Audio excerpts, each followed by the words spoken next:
Hello everyone, and thank you for joining us for our BA Leadership and Management for Business talk today. My name is Laura and I'm the Student Engagement Officer at Marjon, and I'm going to be hosting your session. Presenting today is Laura Wallace, an Associate Lecturer and the Programme Leader. We also have two student ambassadors, Josh and Brian, who will be helping to answer any questions that you have today. To ask your question, please click on the speech bubble with the question mark in the middle, and it will open up a chat to the right hand side of your screen. I'll collect all the questions and ask these to the team at the end of the presentation. But for now, I am going to pass you over to Laura. Thanks, Laura. Hi, everyone, and welcome to our Marjon Live talk on the BA Leadership and Management for Business programme that we run here at Marjon. I'm going to just talk you through the structure of today's presentation. I'll give you an overview of who I am and my colleagues are who work in the business unit, and who you'd be expecting to be teaching you on the programme. I'll be talking you through the programme structure, what modules you can expect to be taken advantage of in the programme, and some of the opportunities that we give you as part of that. We'll be talking about assessment, so how we assess you, how we work with the Chartered Management Institute, the CMI, and we'll be looking at our facilities and the support that we have in place to give you a great university experience. So on our teaching team, we have Dr. Sarah Preedy up on the left side of the screen there. She's our programme leader for our undergraduate business programmes, including the BA Leadership and Management for Business. She's currently on maternity leave, so we've got myself there, Laura Wallace. I'm the interim programme lead for that programme, and I'm also a lecturer in business. My lecturing focuses around the accounting and finance modules and the people management modules.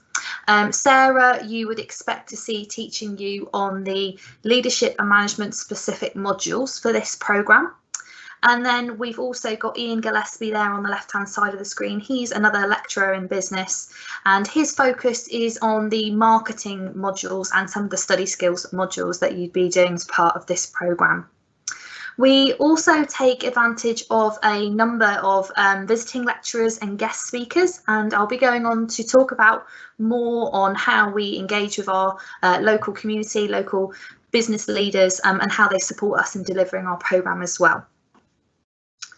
So we're very proud at Marjon of the number of awards and the comments that our students give us. We're ranked #1 in England for teaching quality for the second year in a row, which we're really, really proud of. And as you can see on screen, there's a number of other recognitions and awards that we've had as a university.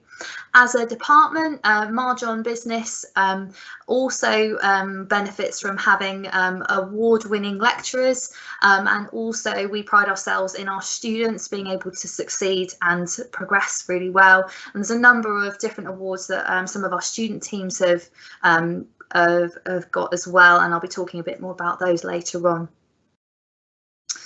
So in terms of the structure for the BA Leadership and Management programme, it's obviously a 3-year programme. We do also offer this programme as a 2-year direct entry programme, which is suitable for those members of the public services who may have prior learning and prior qualifications that allow them to enter direct into year 2. So if you'd like more information on that, please do feel free to contact me, and my contact details will be at the end of this presentation. But today I'll be focusing on the 3-year pathway of this programme, which is the traditional entry in year 1. So the teaching style that we operate on this programme is a thought and action approach.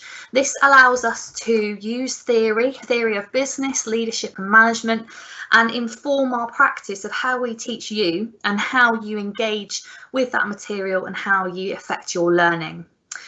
As I mentioned, we take advantage of a lot of guest lecturers, experts in the field who'll come in to provide either one-off or sometimes whole module teaching on those different areas of leadership management and business, enabling you to be right up to date with the most recent skills and expertise that are going on in the field. We also obviously provide our traditional lectures, and they provide the cornerstone of our learning. However, we do supplement those with lots of different types of activities to provide that thought and action type learning. So we do things like practical seminars, we do guest speakers, and lots of different types of learning to make it interesting and different for all. We pride ourselves on our programme being interactive and intellectually challenging, and we've had positive feedback from that as we continue to progress with those approaches. One of the biggest things that sets our programme apart from other business, leadership and management programmes at other universities is our accreditation to the CMI. So the BA is accredited by the Chartered Management Institute. This is the leading body in the UK for leadership and management. And what does this mean for you? Well, upon graduating, you will also come out with a separate qualification to that of your degree. So you'll have your degree certificate, get your degree, but you'll also come out with a CMI qualification. This is at no extra cost to you and no additional time in any other way. Because we're accredited by the CMI, that's all embedded in the learning, the assessment that you'll do with us. And so there's no extra things that you'd need to do to get that additional qualification. What it does mean, however, is it will set you apart from other graduates from other universities who come out with a business degree, because not all business degrees are accredited by the CMI. So if you're going for a job, you will be set apart from others because you've got that additional qualification in place. And as you can see on screen, there's a number of points and statistics that the CMI have collated to demonstrate the value that there is in that CMI qualification. So turning now to having a think about what you'd actually be studying with us. In the first year, we like to introduce you to the concepts of business, leadership and management through a number of different modules, introducing you to enterprise, what is an enterprise, what is a business, the different concepts of marketing, accounting and finance, people management and HR. Importantly, in our first semester, when you join us, we also run our academic, personal and professional development module. This is an opportunity for you to start to develop your own professional skills, your study skills, networking, and also for us to start building relationships with you and starting to figure out what sort of things do you want to be looking at while at university to really personalise your own university experience. To enable us to do that, we have small class sizes. This is something that sits across Marjon. We have quite small class sizes across the university, but particularly within our business unit, we have small class sizes up to, at the moment, around 10 to 15 students maximum. I always say this is a blessing and a curse. It's a blessing because you get to know us as lecturers and we get to know you incredibly quickly. It means that you get more time to ask questions, to see us face to face. And also with a small class, you get to know each other quicker and you build relationships quicker. I say it's a curse also because we know if you're not there and we know if you're perhaps falling behind. And so we'll ask, we'll check in, we'll make sure you're doing okay. As we move into the second year, you can see we start to build on some of those foundation principles of those different key areas of business. We start to think about what it's like to operate within business as a leader or a manager within an organisation and how we can be innovative in our practice. We're building on those core principles of coaching and mentoring and how we can actually apply some of that theory and knowledge we had from year one into those different settings. And we also start to give you opportunities to think about how you can apply that knowledge through your assessments, through practical assessments such as work-based learning. In your second year, we have an important module called the Research Methods module. This is where we provide you and equip you with the skills and experiences to be able to plan for your big dissertation project, which happens in your final year. So moving into your third and final year, we have a specific module around business leadership, where we tackle the current issues in leadership and management. And we also think about those advanced coaching and mentoring techniques that you would utilise as part of that role as a leader or a manager in an organisation, or perhaps beyond in a different role.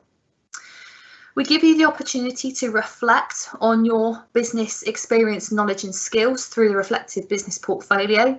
And we work really closely with our employability team, the futures team, to start you to think about what happens beyond Marjon, beyond your graduation. Where do you want to go and what do you want to try and achieve? We also have our contemporary business issues module, where you start to really think about what's going on in society, what's the impact of things happening in business.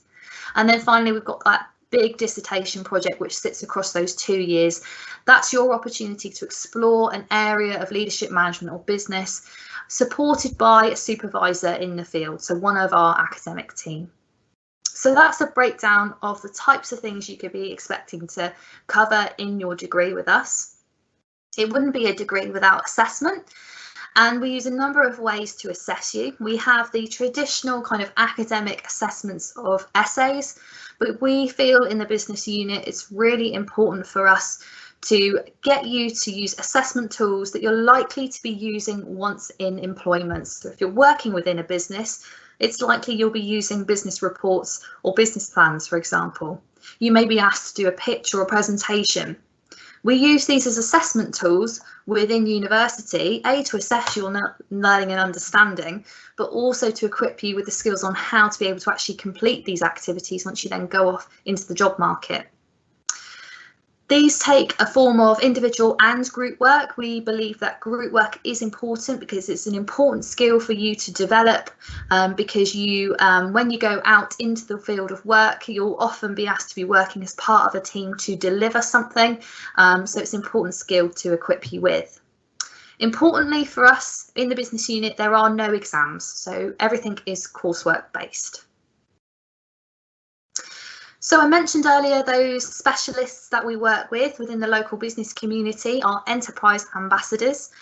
These are a number of local business leaders who take time to come in, provide guest lectures or teach on wider modules. For example, our coaching and mentoring module has recently been delivered by one of our enterprise ambassadors, who herself runs a coaching and mentoring organisation. So somebody with the most up-to-date skills and knowledge of the field, providing those expertise to us. So we're very fortunate to have a large network of individuals who we can call upon to come and support our teaching as well.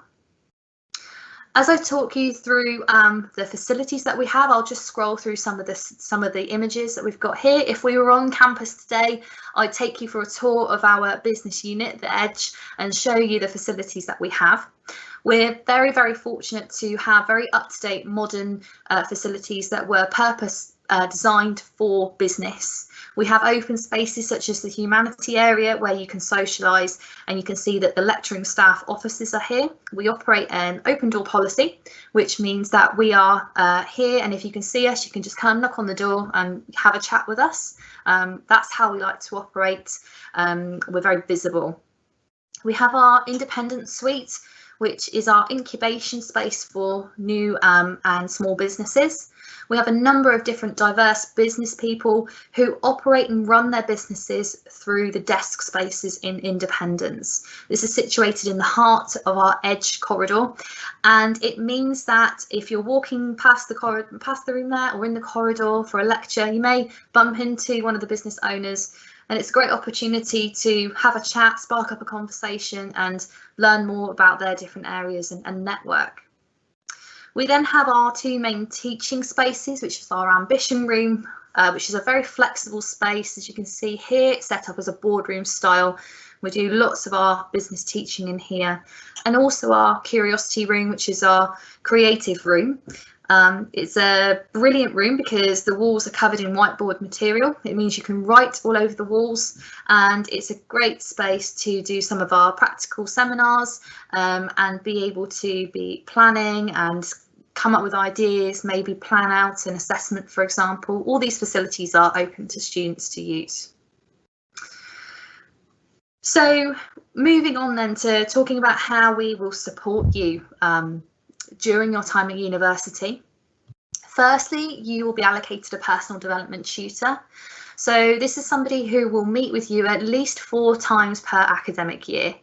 Their role is a consistent point of contact for you to discuss anything related to your university experience. So that might be academic and professional, and we have a planned pathway to look at how you're achieving, how you're getting on, and what your plans are for the future. But it's also somebody to talk to about any personal experiences as well.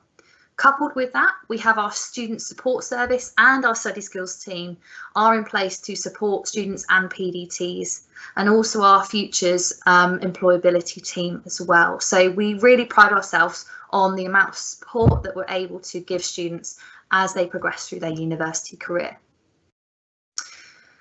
Now, coming on to a talk for business leadership and management, you obviously have an idea of some of the roles that you could go into, any career opportunities, but here we just demonstrate some of those diverse and types of career opportunities that are out there for business graduates. So there's lots of different areas you can go into, and we're able to, because of the small class sizes, try and tailor your experience to suit. So for example, if you're interested in pursuing a coaching and mentoring position within a particular social organisation, for example, we can try and assist you with work placements and assessment tools that would revolve around that to gain experience. So that's a breakdown of the BA Leadership and Management for Business. I'll now hand over to Laura to facilitate any questions. Please do feel free to keep in touch with me. My email address is on the screen there. And please do follow us on Twitter so you'll get updates on what's going on within the business unit at the moment. That's fantastic. Thank you, Laura. We do have a few questions already, so I'm just going to head over to the question bar and let me just load that one up. Okay, so first question, if we could just stick with you for this one, Laura. Yeah. It's around whether there are any opportunities to gain work experience through the course.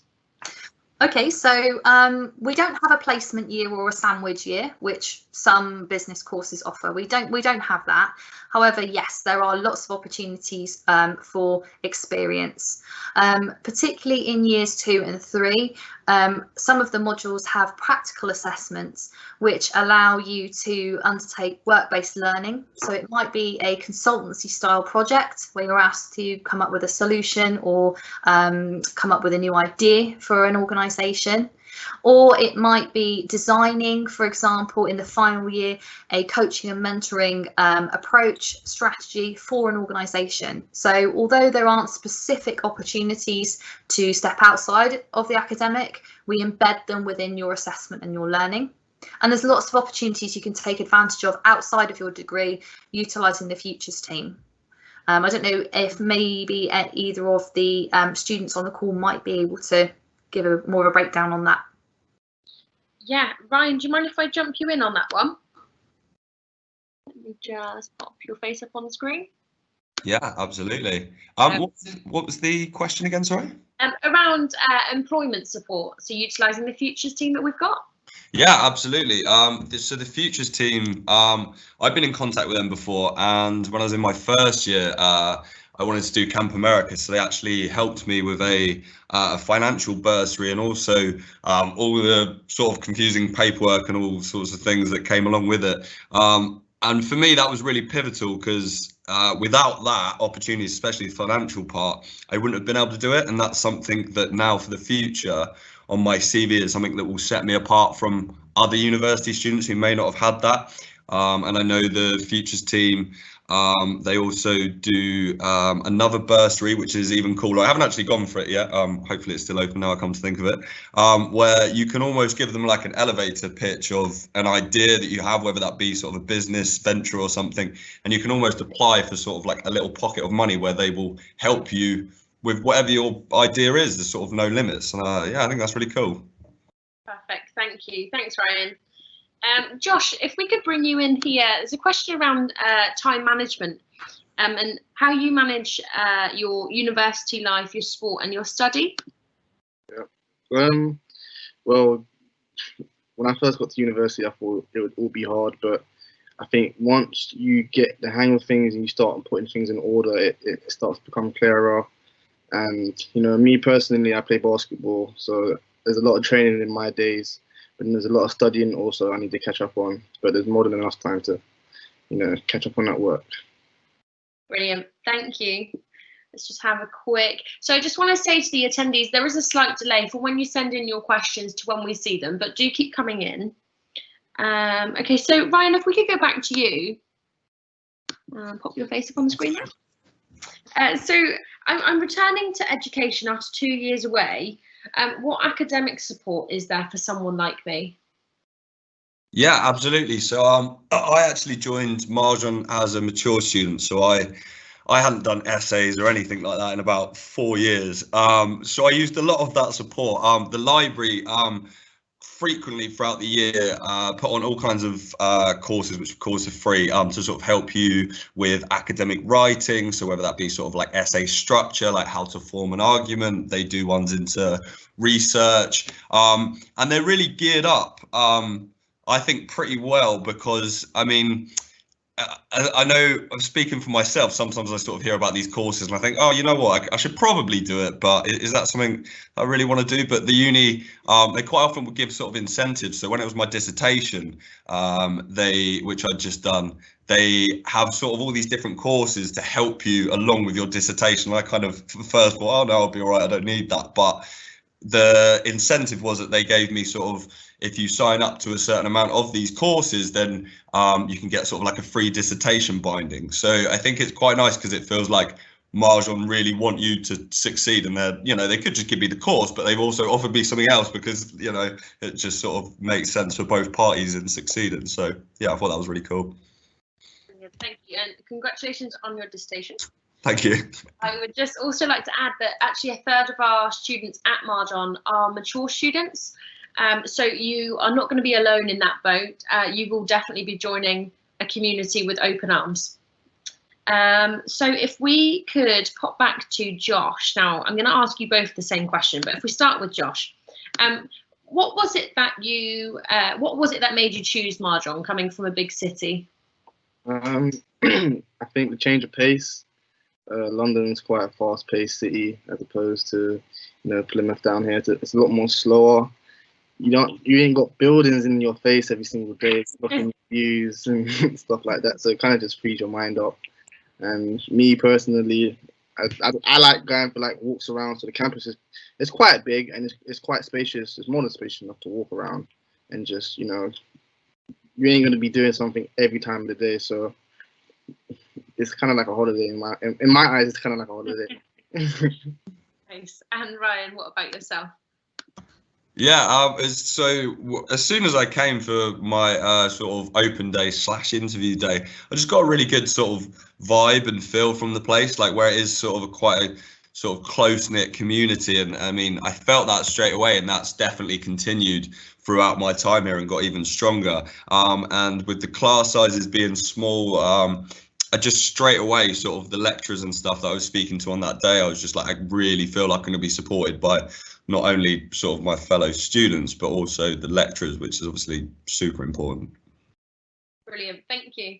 And Laura, Ryan touched upon it there about the class sizes being quite small. And I was just wondering, what if a first year student's coming in, what would they expect class sizes to be? So I would say class sizes would be a maximum at the moment of around 10 to 12 students. We have 10 students come onto our BSc Business course last year, for example. So they are smaller class sizes, and there are plenty of opportunity then to actually meet your lecturers, get to know your lecturers, and also your colleagues in the classroom. So yeah. Perfect. Thank you. I'm just going to see if any more questions are going to start rolling. So I'm just going to refresh this one more time. Just give it a couple of seconds. Okay, Laura, if we could just sit with you for this one. And it's obviously, it's quite a current topic. And I was just wondering if you could give your view on whether you think it would be beneficial to a student, to wait until that 2021 entry, or continue the application for this year? I think my opinion is, if you were thinking about coming to university in September 2020, to definitely do that. There's a number of reasons, I suppose, from thinking about opportunities elsewhere. If you were thinking about perhaps having a year out for work, there may be limited opportunity for that. We simply don't know what the economy is going to look like and what job opportunities will look like. If, for example, you were thinking about taking a year out for travel, again, for a gap year perhaps, there are obviously a lot of travel restrictions at the moment, and it's likely that that will continue for some time. One thing we can say is that university courses will be running in September, and our courses will be up and running. We're not quite sure what form those will take as yet. We are anticipating some form of blended learning, which is a combination of face-to-face lectures and also online. And in the business unit, we are confident in our ability to deliver successful programs through that way, because we have experience of offering blended learning that we've done in the past. Not obviously, we have been doing that in the current situation with our current students, but we have, aside from that, also delivered learning through a blended learning structure. So we are confident that we can provide a good and exciting university experience. Brilliant. Thank you. Thanks, Laura. Okay. I'm just going to give this one more refresh to see if anything else is coming in. And if you do have further questions, there are ways that you can still contact us. As you see, Laura's details are on the screen. And there are other talks available towards the end of this week and the next. I believe we got the slide for that one there. Sorry. Yeah. No, that's all right. There you go. There we go. So if you're interested in any of those, you can contact us on the email address I've just popped into the chat there. That's visitus@marjon.ac.uk. But I would just like to say once again, thank you for joining us. Do stay in touch, and importantly, please stay safe.